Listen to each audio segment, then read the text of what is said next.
Daniel Libeskind is a Polish-American architect, poet, and musician born on the 12th of May, 1946 in the city of Lód'z, Poland into a Jewish family. Not long after the Nazis' reign of terror struck Poland, Daniel's several family members perished during the occupation of the Nazis in Poland, something that will influence his future works in memory of his dead relatives. Libeskind would grow up in Poland and become a proficient musician at a young age. Receiving an offer to move to a city in a foreign country, the Libeskind family would decide to take this opportunity and move to this new city in 1960.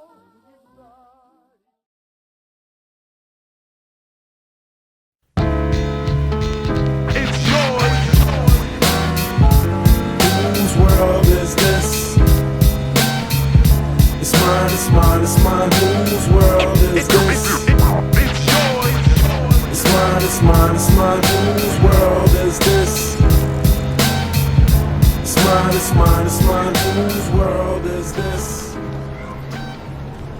The Libeskind family would immigrate from Poland to New York City, specifically the Bronx, after receiving a scholarship for his musical talents. He initially would go to college based off his scholarship and pursue a career in music at Cooper Union College. Until he discovered a newfound love for architecture, he then decided to change careers and get a degree in architecture. He later transferred from Cooper Union to Essex University. Daniel would eventually graduate from Essex University in 1972. He would then go on to design various world-famous architectural structures like these.